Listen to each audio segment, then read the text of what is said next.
This is going to be a review for Shivers, David Cronenberg, 1975.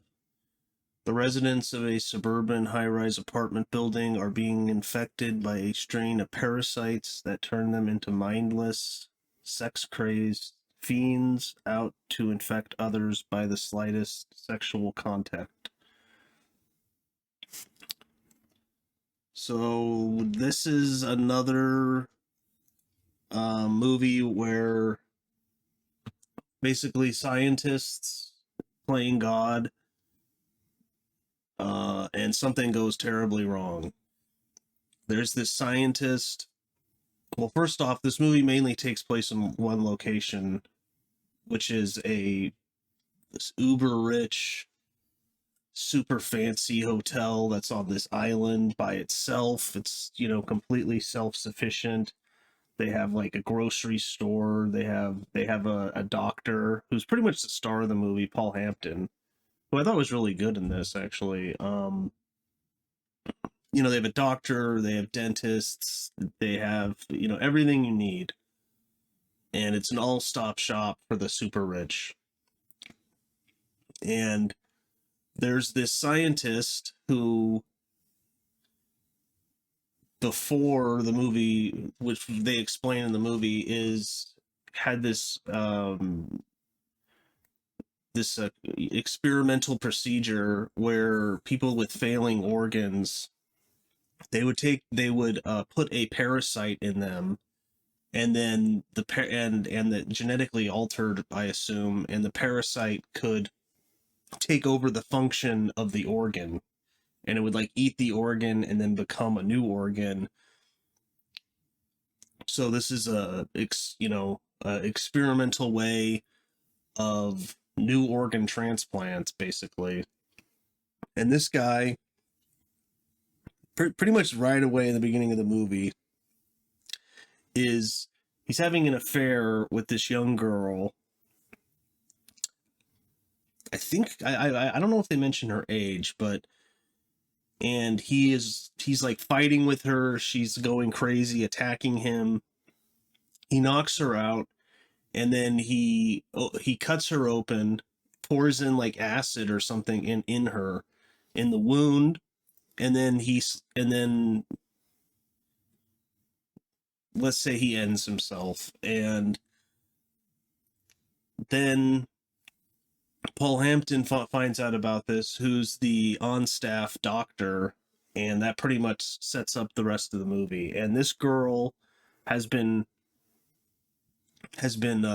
having sex with different men that are in this apartment building, and because of that, then they get the parasite in them, and it begins to do crazy things, and eventually it takes over their body, and like it says, they become like mindless, sex-crazed fiends, and the rest of the movie takes place. So that's pretty much the setup.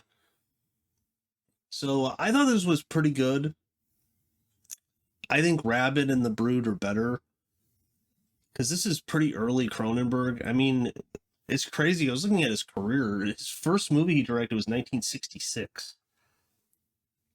So he's already, by this time, been directing movies for almost 10 years, but it's pretty early Cronenberg.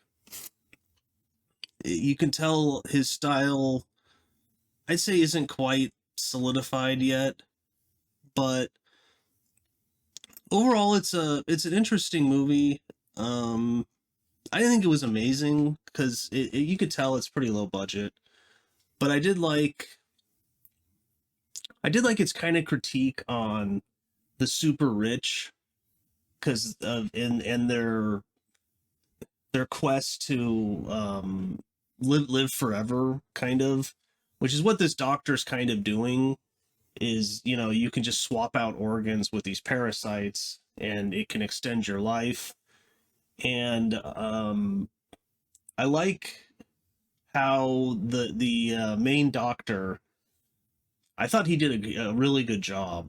So I've never seen this actor before, Paul Hampton, but he's pretty much the star of the movie. And then slowly throughout the movie, more people become infected. He's kind of slowly figuring it out. And then he figures it out. And he's basically, him and his wife or his girlfriend are trying to get out of there. And so, spoilers. So she gets infected. And it's not just through sexual contact, though, because she gets infected. And sometimes there's this parasite, and they just try and like kiss you, in the mouth, and then the parasite goes through the mouth, and that's what happens to her. And then like right after it happens, Paul Hampton shoots the guy and kills him. So, but then unfortunately she gets infected, and then more and more people in this high rise apartment are becoming these mindless zombies and chasing him down. So, but it's kind of interesting though that Cronenberg, like, he made this, and I think right after he made Rabid. So very similar. Rabid I think is better, but because in that they become like mindless zombies, kind of, and then like almost like vampire zombies a little bit, because she drinks, she's like sucking the blood out of people. But um but yeah, it's a pretty simple movie. It's not long. It's like an hour and a half. Paul Hampton's kind of running through the hotel, fighting them off, helping non-infected people. But it's a dark ending.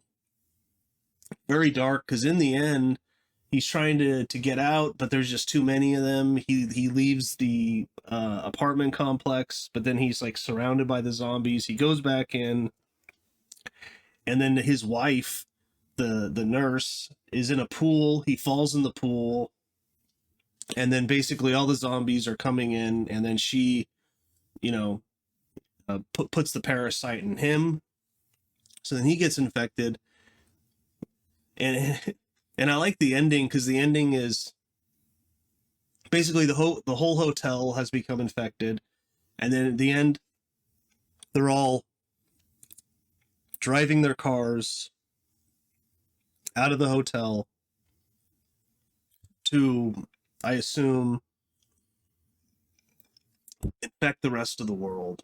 So now, if you've seen a movie called Slither by James Gunn, I mean, I haven't heard him say this, but I would think that is definitely influenced by this. Now, it's been a while since I've seen it, but it says a small town is taken over by an alien plague, turning residents into zombies and all form of mutant monsters. So, like, Slither's almost like an unofficial sequel to Shivers, because it's like they leave the hotel, they're infecting the world, and then this is it going to the small town. But in Slither, it's a little different, because it's like it's just like the parasite. Like the people that get infected, as I watched a long time ago, as far as I remember, they're not initially infected by other people. It's just this parasite that slithers, and it looks very similar to the one in Shivers. So I thought that was interesting. I wonder if James Gunn's a big fan of this movie. Maybe I'll rewatch Slither, but and Nathan Fillion's in it. So how bad can it be, right? But yeah, another solid movie from Cronenberg. Not his best. Probably not his worst. Because I don't know, some of his more recent movies the last 10 years, like Cosmopolis, I just haven't really been into that much. But that's a good one. It's a solid movie. It's not as good as Scanners or anything, but it's a solid movie. So I tried to find a Roger Ebert review of this, but I couldn't find one. So I know he wrote one of The Brood, and he hated The Brood. Gave it 1 star. I was like, man, wow. So, But yeah, check it out. Shivers. It's a pretty simple movie, but interesting. Like I think most Cronenberg movies are, at least worth one watch. Kind of make you think a little bit.